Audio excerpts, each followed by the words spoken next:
What I am impressed about the Church of Scientology and their drug-free program is that they don't focus on one denomination or one faith group. They're reaching out to all people, and they're reaching out worldwide, not just state or local or state or national, but international. And I think that's the key today, is that we have to focus on an international program that can help all people. Drugs are just not centered around certain countries or certain types of lifestyles. It's rampant. You have drug trafficking all over, and the only way you can counteract that is to have a campaign, an anti-drug campaign. And I've never seen any kind of campaign of this magnitude to address that issue. The Church of Scientology seems to have said that we're going to approach this in a systematic way, we're going to approach it in a comprehensive way, we're going to do it in a national way, in a worldwide way. There's a lot of places to talk about being drug-free, but the only program that I see that's consistent out there and is saying over and over again is the Church of Scientology. I have worked with youth and young adults of all ages for over, I would say, 27 years. And in my 27 years of working with youth and young adults, I haven't seen anything like it. The most valuable part that I see the Church of Scientology working with the drug problem is, besides their own efforts, is they're reaching out to other organizations that are also working to solve the drug problem and listening to them and helping them succeed in their efforts. It's reaching out to the entire community.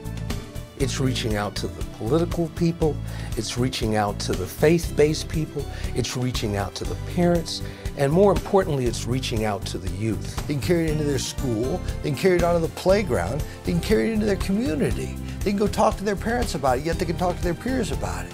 It's something that is all driving force, full of positive energy. When I see how it has impacted families, when you go and you see a young kid smiling and excited that I got it, I'm not going to take drugs. It's forever. They were so shocked to see what it's doing to their bodies and their minds that they chose to pledge drug-free. And since that day, they have not touched a joint, drink. They don't hang out in the streets anymore. They're in school, bringing home the grades. Governments can talk, but the Church of Scientology is out there, foot soldiers of the world, and they're saying to the people of the world, particularly the young people of the world, say no to drugs. It's high profile, it's right out there, it's in your face, and it's where it's happening. It's at the cold face of society, on the streets, where the drugs are being sold.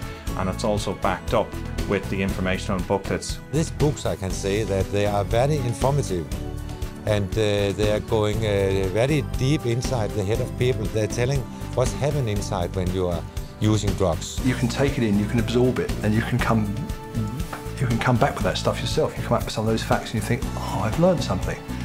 And you can really learn from those booklets. Even the printers were asking me where these booklets were being distributed, could they have some? And I realized it had quite an impact on not only the printers being fathers and mothers, that they could actually take it into their schools. I didn't see any organization, including the state, was doing the job. But the Scientologists were working on the ground to save people and youth from drugs. I see the result. The results are well registered, and it cannot be compared to the other campaign organized by the other organizations, since the results are more practical and more effective. The campaign of Scientology represents a keystone for the construction of a fence against death and drug culture, and represents also an important step for life culture. The Church of Scientology and the drug-free campaign have such important purposes that we could not build a future without them. What I promised several years ago when I joined as a supporter of the drug-free marathon is that I will support this program because it is very useful and very valuable. Not only useful, but very valuable. The work the drug-free ambassadors does is so important, because these people are going to be tomorrow's Australia, tomorrow's leaders. The learning thing for the youth, and at the same time for parents, because parents don't know what effects they're doing to the children. So for me, my involvement is personal, and at the same time I will do anything to get this information out there. I believe these programs should be into our curriculum, in our school education curriculum, definitely on our Manai program, all training programs in this country. I am the right of people coming off the drugs is about 80%. You see, just because of information, you see, you get the ripple effect. When there is fire, people think 911. So if hear anti-drug, they think church Scientology. I have been working with the anti-drug campaign of Scientology, and we have really changed the way of life of youth and parents.